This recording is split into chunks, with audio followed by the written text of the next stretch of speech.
Hi there. How's everything with you today? Thanks for coming by.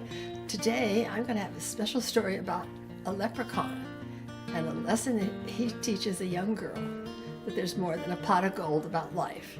Come along and find out about Molly Murphy and what she learns. An Irish folktale, Molly Murphy and the Scorched Leprechaun, contributed by Tasha Gunther and Leanne Gunther. There once was a farmer named John Joe Murphy who lived with his wife on a hill.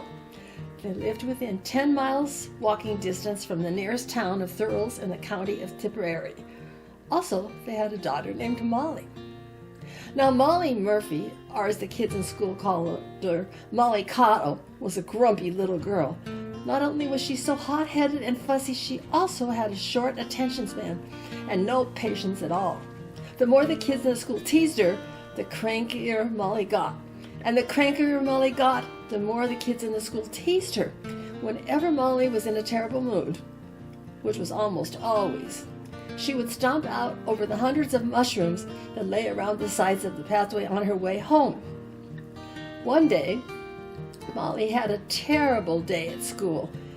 As she walked home, she traipsed and stomped and plodded the ground behind her and beneath her. Along with her stomps and thumps came the destruction of hundreds of pretty mushroom caps.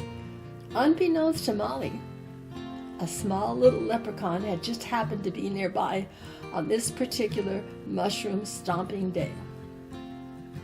Now, something needs to be said about leprechauns.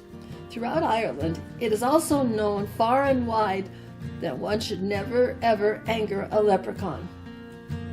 For although leprechauns are mostly friendly little fellows, they don't mind teaching hard lessons to cranky humans. After seeing Molly stomping on the beautiful mushroom caps, this particular leprechaun became very irritated. "What do you think you're doing, miss?" the leprechaun said finally, appearing from behind a bush. Molly turned slightly and stared back at the leprechaun, frowning. She jumped up as high as she could and came with a thump. Several mushroom caps flew in the air. The leprechaun approached closer. "For Pete Pepper's sake, miss, would you please stop stomping on them?" he asked. As the little man approached closer, Molly Murphy quickly ran over to him and scooped him up, holding him by his little green collar. "I have no patience for you, you little strange man. Where is that pot of gold everyone talks about? If I show the kids at school a real pot of gold, they'll all want to be friends with me. Show it to me," Molly demanded. "Are ye, it's really gold you're bleeding, miss, or needin', miss?" asked the leprechaun. "Now!" screeched Molly, ignoring the leprechaun's question. "Oh, woe is me. There's no pot of gold, miss. Oh, but if there was..." The leprechaun glowed at Molly. "If there was, ye'd be the last to know, acting how snarky ye do," he exclaimed as he tried to wiggle himself free. Molly glowered right back at the poor leprechaun. "Oh, woe is me," he says. "Snarky," he says. "Huh, I'll find that pot of gold, and you will help me, or else."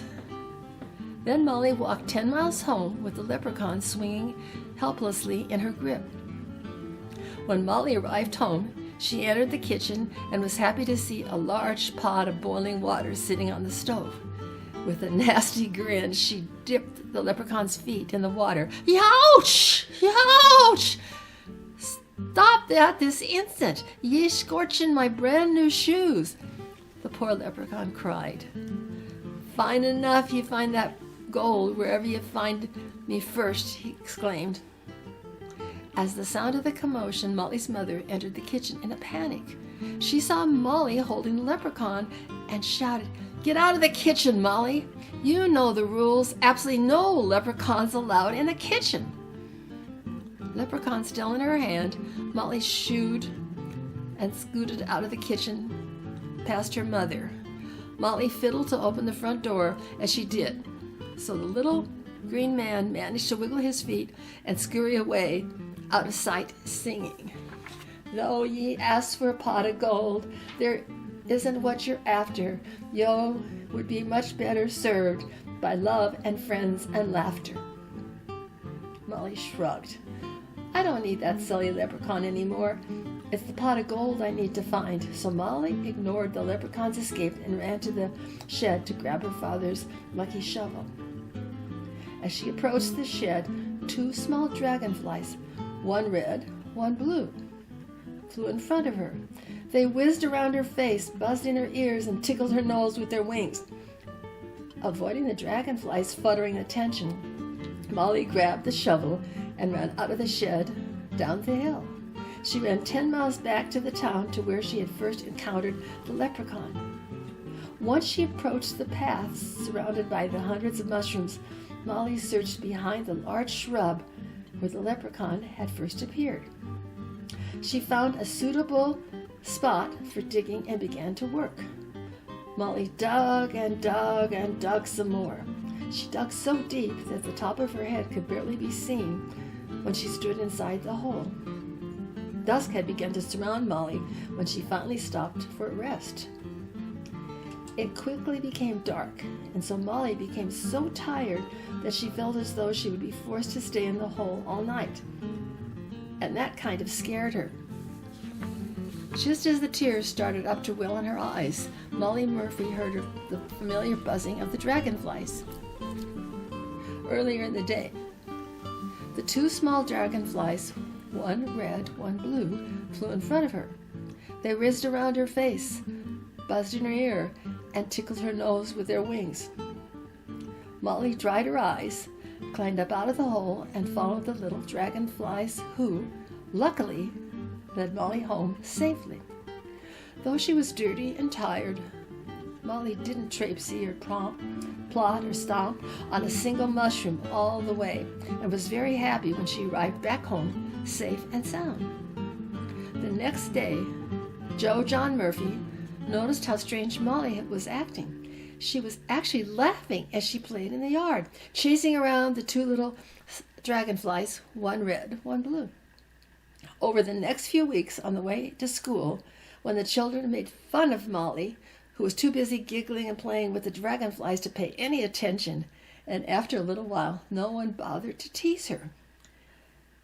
Every so often, Molly will still get frustrated by the events of the day, but instead of mushroom stomping when she was grumpy, Molly would grab her father's lucky shovel, walk over to the backyard, wave hello to her flying friends, and then plop herself down in the dirt along the back road. There, Molly would dig a hole and fill it up, and over until she was tired and dirty and not feeling so cranky anymore. John Joe noticed his daughter's odd habit of digging holes in the backyard and decided to put it to good use. He showed Molly how to plant flower bulbs in the holes before she filled them back up. Soon her 2 little dragonfly friends had clumps of nodding daffodils to flutter around in, and Molly Murphy had the most beautiful garden of gold. And that is how Molly learned her lesson. Wasn't that interesting? Friendships are more important than that pot of gold. And I bet you've already know that. If you don't, start discovering it. And I hope you'll come back soon. I'm Judy Kundert, and thanks for stopping by.